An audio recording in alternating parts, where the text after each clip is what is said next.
This is my Super Bowl. I'm really excited about this one. Yeah, I've talked about this a lot. You really have. But I do think from the last time we've talked, my thinking has evolved. 2 days ago? Yep. Yesterday? Your thinking has evolved in the last 6 hours after talking about this for 3.5 years? As one does.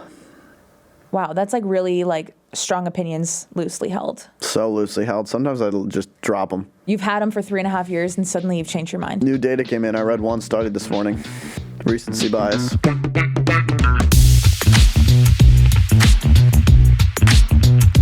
What's up, everyone? Welcome to Per My Last Email, the show where we give you the hot takes and tactics necessary to navigate work, life, and we have a banger of an episode for you really today. Yep. It's a heater. One of my favorite topics to talk about, and that is the generalist versus specialist debate. Are specialists going extinct? Yep. And I thought we could open this up, Kayla, by asking you a question. Do you consider yourself to be a generalist or a specialist? I think I'm a generalist. Give us some more context to that answer. I don't think any more context is needed. I bopped around. I'm a jack of all trades. I do everything. What about you? Yeah, you're a dynamic player. Yep. I think I'm a specialist in being a generalist. Oh, lame. Boom. Boo. Got it all. Tomatoes. And so, okay, you say you're a generalist. I probably would fall into the generalist category as well. I want to get vulnerable here for a minute. Oh, let's get vulnerable. I want to get deep. Okay. What kind of worries do you have in your career? What are you most self-conscious about when it comes to your skill set about your career and about being a generalist in terms of moving your career forward? I don't have any worries. Yeah, I'm feeling pretty chill. Kayla took his Xanax this morning, so she's chilling. Don't start rumors. No, I mean, I think the obvious question and concern that I have is that I've kind of bopped around in a way that doesn't make a lot of sense sometimes. Yep. And what do I do next? Yeah. Basically, is like if I decide that I want to do something different versus just continuing on the path that I'm on right now, what comes next and how do I choose what that is? And like, there's only so much bopping around you can do. Yeah. And I wonder what lane I would pick. It's a little more difficult to navigate a career path that isn't particularly linear. And so it's like you've chosen the hardest path, you and Kevin Durant, to figure out what comes next. Yeah. I hear that. I think for me, it's like, because I perceive myself as a generalist, sometimes you're thinking like, am I actually good at anything? And like, has everything I've done kind of just been fortuitous and lucky? And like, if someone was like, what is your skill? I'd be like, I'm kind of good at a lot of different things. Yeah. And is that valuable in the market has always been my fear. And so, yeah, there's benefits of bopping around and there's benefits of getting a lot of different skill sets. But my worry is I don't have one skill set that's like top 5%. And that might hold me back in the future. Well, yes. Okay. I think that's a really good start for us because we're going to talk about if specialists are going extinct specifically. But I think in order to answer that question, we really do have to define what a generalist is and what a specialist is. Yeah. So what's your take? So my take, we're going to reference this book a lot. It's called Range by David Epstein. It's probably my favorite book. Some have called it my Bible. And so big shout out. Go read the book. Kyle, you have been told about this book. Literally within 1 minute, I'm probably talking about this book, and within 2 minutes, they're leaving the conversation. Yeah. So he illuminates this generalist versus specialist debate by actually highlighting two athletes, Roger Federer and Tiger Woods. These are two athletes, at top of the world in their particular sport, but they've had very different career paths. Tiger, he says, is like the quintessential specialist, and his story is, we've all seen, he's 3 years old. He's putting with his dad. He's driving like 200 yards. He's only done golf. He's specialized in that particular path, and it led him to becoming best in the world. The generalist is more like Roger Federer, which might be confusing because we all think of him as a great tennis player, but his path to becoming a great tennis player, he actually did a ton of sports a lot longer than you'd think. His coach actually wanted to bring him up earlier in tennis. They were like, dude, you're really good at this. You should be playing with older people. And he's like, no, I kind of like playing with my friends. And I have this like volleyball league I'm in. And if I go too hard on tennis, that's going to distract me. So he had a lot more breadth. Still eventually became great, but his path to becoming great at X involved doing a lot of Y and Z. And so I'd say specialist typically are viewed as doing X for the 10,000 hours, like Malcolm Gladwell says. We'll talk about that. Generalists are defined as bopping around before maybe picking a path forward that gets a little more narrow later in their career. Yeah. Do you agree with that take? What would your definition of generalist versus specialist be? No, I agree with you, but I think something you just mentioned that I think is really interesting is that the outcome ended up being the same for both of them. Exactly. Which is that they are at the top of their fields, although I actually don't know how either of them are doing right now, but in like the 2010s, they were doing good. Tigers had a rough go of it. Okay. Personally. Well, I don't know. No, but I think the outcome is the same, which is one bopped around and one was like doing the same like golf courses at 3. Yep. They both ended up being the best at X. Yes. So generalists, it almost seems like it has an end date. And so we should talk about that because I think this is actually one of the biggest difficulties in talking about this subject is like people think that if you're a generalist, you never get good at one thing. Yeah. And if you're a specialist, you just get good at one thing. But we've seen in this example, Roger Federer was the best tennis player in the world. So a lot of people would think he's a specialist, but it's about how you acquire the skills in order to make you be great. And so when people say generalist, I think a lot of people think you have a ton of skills, but you're not good at any of them. Yeah. You're just like shitty at a bunch of stuff and like who wants that? That isn't actually the case. And I think we'll break that down a little more. The only other thing I want to introduce in terms of definitions is there's this other framework called the hedgehog and the fox. I don't know if... So first we're talking about sports. Now we're talking about animals. I'm a generalist. Talk about the business world. I'm a generalist. What can I say? So this is another framework where people say, are you a fox or are you a hedgehog? And a fox knows a lot about a little bit about a lot of different things, and they're able to use multiple mental models. What is that like? What happens in the I don't know. world? Look it up. I didn't look it up. Foxes can run and sniff and jump. Like, what do you mean? So look it up. That's going to be my default. Look it up. But this is helpful, I think, in thinking about generalists or specialists. A fox knows a little bit about a lot, and they're very flexible with their mental models. They don't have one single big idea that they keep coming back to. They're like more contextual. They use context and they use caveats, and they're like a classic, like, it depends person. The hedgehog has like one big idea, one framework that they use all the time. Everything kind of comes back to that idea. So that could be another way to think about generalists versus specialists. Generalists can be a little more flexible. They have a little more diversity in mental models they can deploy. Specialists are like, no, this is the single capital T truth, and I'm going to keep coming back to this in everything I do. Yeah, I think that's stupid. Okay, but see, for that, like, I think that is an unfair portrayal of specialists because it's like, oh, I have one idea and I'm going to like lean on that for the entirety of my career. One thing that I think is probably similar, but maybe at least to my brain, like makes a little bit more sense than the fox and the hedgehog is like the T idea. Yes. So like, if you think about your career as like the potential to live within one, like the T, like a capital T, there's like the T, the top part. Yes, there's horizontal and vertical. Thank you. Yeah. There's the horizontal part, which is like, you know, a ton about a bunch of different stuff. And then there's the vertical part, which is, I know a ton about one thing. Yes. And I think that kind of is like the generalist versus the specialist as well. Right. That's what a lot of people think. It's like the inch wide, mile deep, or mile wide, inch deep philosophy. And so, okay, let's talk about specialist versus generalist and pros and cons of each. So I know you've thought about what are the pros and cons of being a specialist and what are the pros and cons of being a generalist. So let's hear them. I have a list. Okay, so in terms of pros of generalists, I think we've kind of already touched on it, right? You are a jack of all trades. You can have a very exciting career path where you don't have to necessarily like leave college or start your career with an idea of what you want to spend the next 50 plus years doing with your life.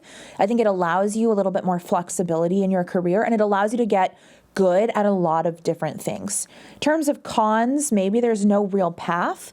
My hot take, and we'll talk about this a little bit later, is that I think the term generalist is very attractive to the millennial like era and of worker generally, because it's like a way to justify a like lack of commitment to your career or like a listlessness in your career. Yeah. or maybe like a discomfort with getting bored, getting good at one thing. And I have big thoughts on that, but like I think that can be a con as well. And it's a little bit harder to climb the ladder when you keep starting at zero at a bunch of different topics. Yeah, I would say it's harder to climb the ladder early in your career. And I love the breakdown you just gave. Like, I think for generalists and what I've felt in my career, because I've done teaching, I've worked public housing, I've worked in civic tech, I've done a startup, I've done community, I'm now chief of staff. You get all of these dots, but you're not like so far ahead in any of those because you've had to take time to switch careers, learn new skills, where you actually feel behind early in your career. And so if anyone's listening, if you're listening to this and you're like, oh, that really resonates with me, there's some good news. And they've done studies about generalist careers versus specialist careers. Specialists tend to be early ahead. Like, they got an accounting degree, they went right into accounting. First 5 years of their careers, they just rose as an accountant. They're making more money early. Their career path is a little more linear. They feel like they're more ahead. Generalists, you've bopped around. You're not making as much money because you've kind of started from zero in a lot of different areas, and you feel behind. And that can be a really scary feeling.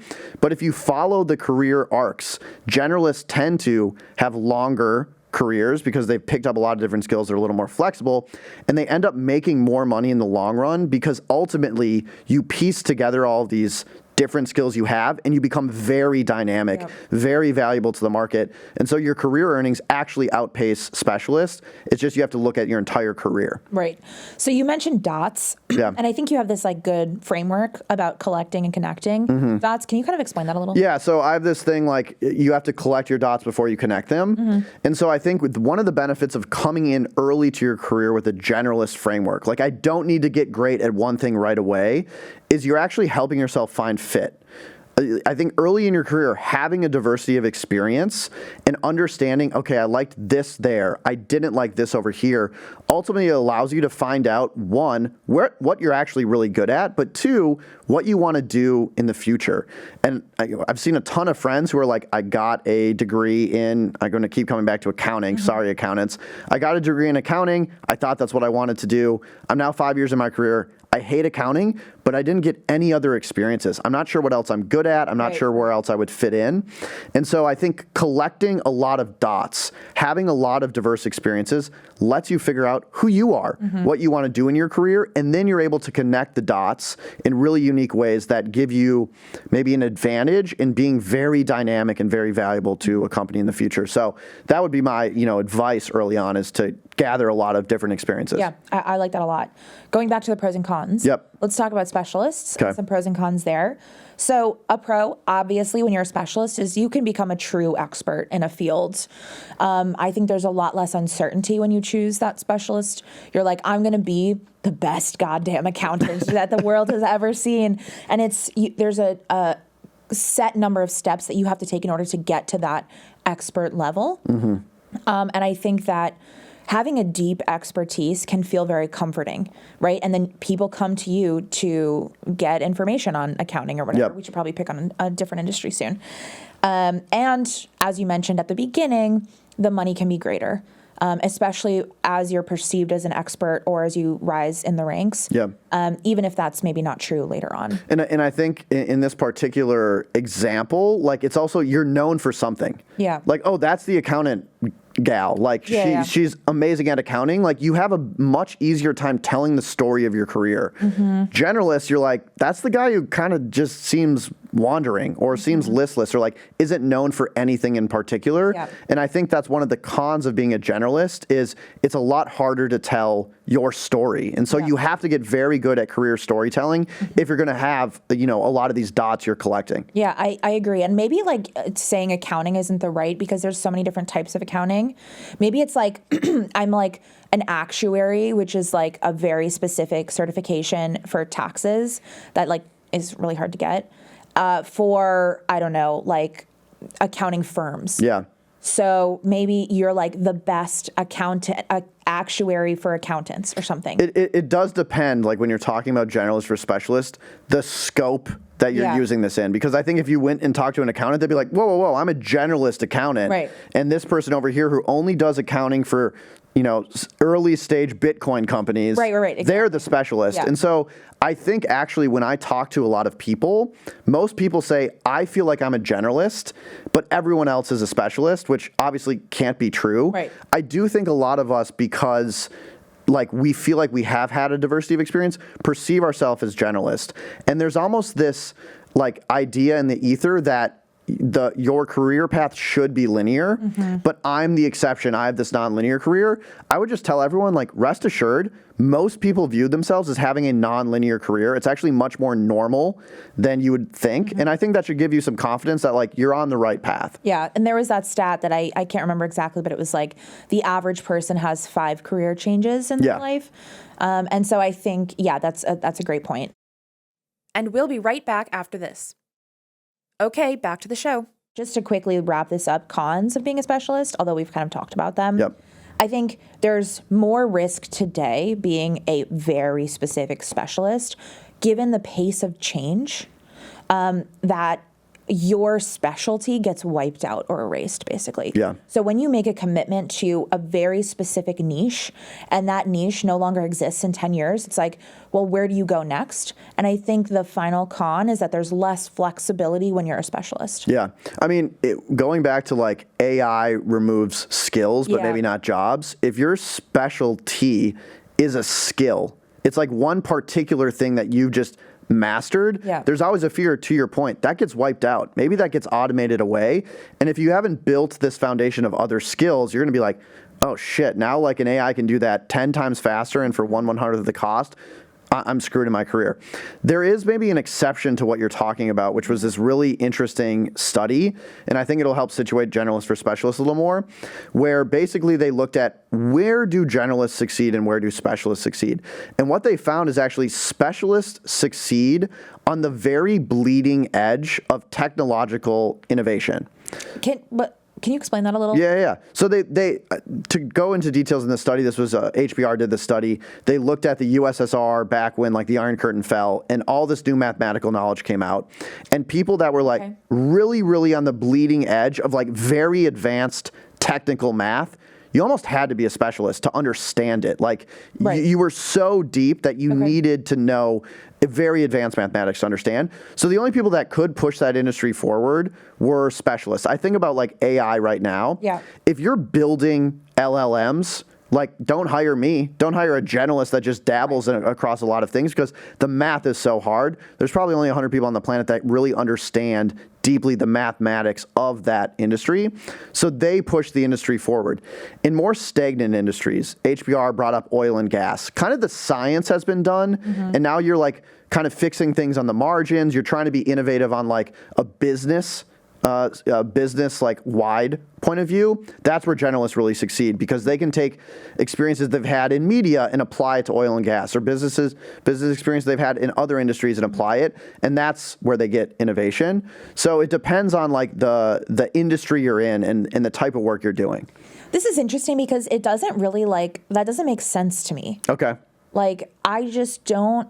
I feel like it's when the pace of change is very intense and high that a generalist would be in their best environment, because it's I'm used to change. I've adapted a million times in my career and I don't know what's coming, but I know that even if the underlying science or tech changes, we're going to be able to figure this out. Yeah, I think you're spot on. I just think the exception is in areas of change that are very technically focused. Again, going back to LLMs, there's so much math that goes into them that I can't even begin to comprehend that you do need expertise, you do need specialization to push that forward. If you take a step back, that's only one part of the business. Is someone going to be a more effective senior leader as a generalist at an OpenAI? I do think so, because they're thinking about business applications and partnerships and marketing, and they need to have a much more broad view. But I don't want my scientist to not be super, super deep. Yeah, I think I see that. And I think maybe are specialists going extinct probably is the wrong question then, because maybe the general, specialists generally are not going extinct. But if you're that one scientist that's really, really good at LLMs, Like, what happens in 10 years when that technology has changed completely Yep. and you're still really good at LLMs and now there's the new MMLs, thing. I don't know, like whatever. Like there's something new that you don't know anything about. Yeah, it's a really interesting point. So like specializing will never go extinct, but certain types of specialists certainly will. Yeah. Because if your industry totally changes or just like gets automated away, you're out of luck. Generalists will never go away because there's always going to be someone that needs to connect the dots, but it might be harder to develop the skills to be an effective generalist because you have to have this really wide foundational layer. Mm-hmm. Okay, I think that makes sense. All right, sounds like we answered the question. Solved. I have a few more questions. Yeah. What is the difference between a generalist and somebody who's had career pivots? A generalist and someone who's had career pivots. Well, I think my big take here is that, again, a generalist doesn't mean you're not good at anything. Mm-hmm. I think there's this idea that in order to get good at X, you have to do X for 10,000 hours. It's the Malcolm Gladwell rule. And in the book Range by David Epstein, he actually talks about this, that the people that are best at X, they do X, don't get me wrong, but they also know Y and Z. And by having a different skill experience, it makes them better at what they're trying to do. So the best marketer hasn't only studied marketing for their entire career. They understand what sales is doing. They understand what business leadership is thinking, and that makes them a more effective marketer, but they still have to know their shit when it comes to marketing. And so I think if you've jumped around a ton, that's great, but you still have to get good at one thing. And it's not an excuse to be like, oh, I'm a generalist, so I don't need to be excellent at anything. I really think the reframe is, if you want to become great at any particular skill, the best people you will find often get good at that by having a diversity of experience. And so you're at risk if you've only done one thing, repeatedly. And this gets into wicked and kind environments about why that's a risk. And so a kind environment is basically one where all the rules are known. Think chess. Like, there's only so many ways the pieces can move. The game is kind of solved. And what you're finding is like computers destroy humans. Like, it's basically just like they know everything. And if you were like going to make a living out of like being a chess master, like now computers can beat you. Wicked environments are where things are changing rapidly. The pace of change is high. The rules aren't set. There's human dynamics involved, which is what you find yourself in business all the time. There's so many different variables that are out of your control. And in wicked environments, generalists often do much better because they have a diversity of experiences to rely on. They're more comfortable with change.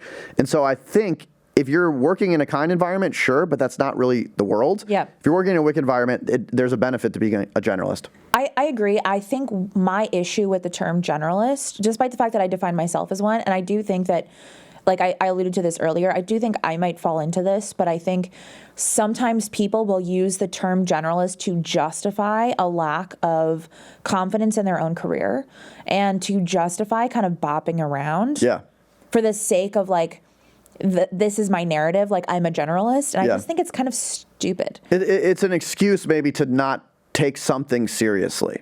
Or like, I'm doing 2 years in this and now I'm bored, and instead of like really thinking about what that means for me, I'm just gonna like become a marine biologist or something. I don't know.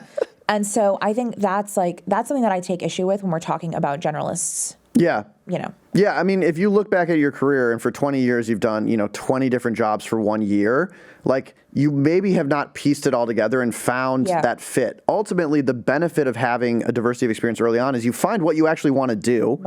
And because you've had this layer of other experiences, you actually become better at that thing eventually you commit to. But generalist is not an excuse to never commit to anything. You're going to end up, I think, having like an unsavory career.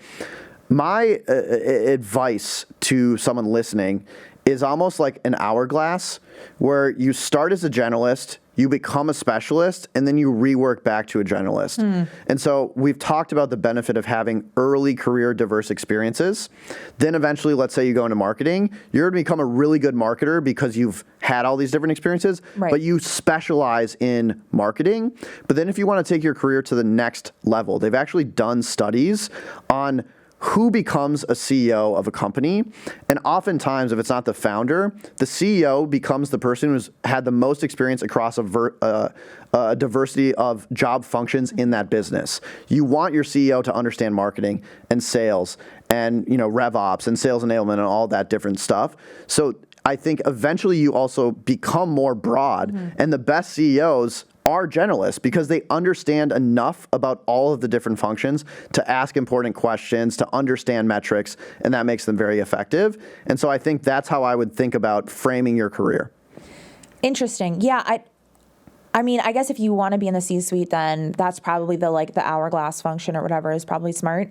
I think for everyone else, though, it's almost like an upside down funnel. I don't know if we're trying to think of like things to describe it as. Like, it seems like being a generalist is very effective at the beginning of your career to like launch you into a career of specialization. Yeah. And if you know what you want to do at the get-go or whatever, you might feel stuck 5 years in, as we discussed, when you're like, shoot, I don't really want to be a doctor anymore or whatever, an anesthesiologist, and I just studied for 8 years to become one, and like I'm stuck. Yeah. Maybe that's a very specific, and obviously we're not like speaking to doctors in this podcast. I'm speaking specifically to doctors, particularly my doctor, who hasn't seen me in years. Be a generalist. Yeah. But I do think it's interesting, like, to be like, okay, the generalist part is like the first 5 to 10 years, and then you specialize. But I don't think a lot of people are like taking that into consideration when they're talking about being a generalist. Yeah, I mean, I think I agree, and I definitely agree with this idea that like your goal early in your career is to find what you want to do for a long time and find fit. And I think we're forced often too early to pick that career path. Yeah. We're forced into specialization too early. Going back to the Roger Federer, Tiger Woods example, basically they looked at then athletes like, okay, we have this Roger Federer example. He became the best in the world at tennis. We have this Tiger Woods example. He became the best in the world at golf. Which is more true? And what they found is most successful athletes and most successful business people, they have a path that's much more like Roger Federer. They take their time to really understand, what do I want to do? Then when they eventually commit to that, they have a much more diverse set of experiences that make them better at that. And then they become excellent. The Tiger Woods story, going back to wicked versus kind environments, golf is very kind. You're not playing someone else. You basically are doing the same motion over and over again. Right. That's why he was able to be successful. But you have to ask your question, is the world more a kind environment or a wicked environment? And it's very, very wicked. And so that's where generalists help, early in your career. Yeah, that makes sense. And I personally started playing golf yesterday, so I'm really looking forward to my Tiger Woods path. Yeah, you might have found your game. I love consistency. Yes. No, I think that makes a lot of sense. So you've mentioned the hourglass thinking. Like, what are some other tactics that you have for people as they pursue their career? But before we get into tactics, I want to bring up one more point, which I think is really interesting, and it's this idea of like, where does creativity come from, and like, where do novel ideas come from? And so in Range, they did the study of comic book creators, and they basically looked at like, who's coming up with the most innovative comics, and then like, how are they doing in the market? And what they found is teams that were building the comic books that had a diversity of experience across different genres of comics made the most commercially successful comics because they were able to take all these different ideas and put them into one book, and it had mass appeal. So I think this is really good advice for building teams. You do want a diversity of experience. And so we've talked a lot about generalist versus specialist in terms of your own individual self. But thinking about teams, you do want a generalist team. It might be full of specialists, but you're able to then connect the dots and build a product that's really, really dynamic. They took this study one step further, though. Then they looked at an individual who's worked across a ton of different genres. And the individual that worked across a ton of different genres actually ended up producing the most commercially successful comic books, because when you have a team of specialists, things get lost in translation when you're communicating. They're still very effective, but if you can have one person who it's all in their head, they don't have these like costs when it comes to translation. They're able to produce the best work. So I think that speaks to, if you need to build a team, sure, it's helpful to have a bunch of specialists and someone that can connect all those dots together. But if you really want to be the most dynamic individual, you are often a generalist who is able to piece all that together yourself. And so I just think that's a really, really fascinating anecdote. It's like the movie Inside Out. where like instead seen it. of feelings, it's like goes into all the different feelings and they're like different little like fairies or whatever in your head. It's like you have the marketer and you have the graphic designer and they're all just like in there like making sure you know what you're doing and in your brain. Exactly. We went from comic books to Inside Out. We have every anecdote here. Yeah, no, that's great. One tactic that I have that I really want to impress upon all of you is don't let your term, like whether it's generalist or specialist, be an excuse for a lack of intentionality in your career. Whether that's I'm a specialist and therefore I don't have to think about the fact that I hate my job because and I want to do something else because I've locked myself into this, or I'm a generalist and so instead of like thinking through a career pivot, I'm just going to jump because that's what quote unquote generalists do. I think that's like the most important thing. Just make sure that you're having intentionality in your career and you're not letting like your career happen to you based on how you've defined yourself. Yeah, I think that's a really good advice. It's one of those things like once you have a term for something, you kind of like lean more into it than you probably ought to. And so be very careful about branding yourself as almost like anything because everyone is 3D. So I think that's a very good tactic. For me, my advice is if you do consider yourself a generalist, and this is probably great advice for anyone, you have to get really good at career storytelling. If you walk into an interview and you've had a diverse set of experiences and you're expecting the person interviewing you to piece it all together, you're not getting the job. Right. You're screwed. And so you have to be able to tell a very compelling career narrative. And like when I was interviewing at Morning Brew, for example, for the community role, I had these diverse set of experiences. I tailored all of the community things I learned from them into my pitch for myself. That's what you have to do. So like, you can't just be like, I've done a bunch of different stuff, not great at anything. You want me on your team? Right. No. You have to take the diverse set of experiences you've had and tell them why that makes you even better at being a specialist in one thing. So career storytelling, always a great tactic. What's another tactic you have for people? Asking me for a second tactic? Gosh. Okay. Well, what I wrote down, and I was just trying to analyze myself because I was like, why did I say this?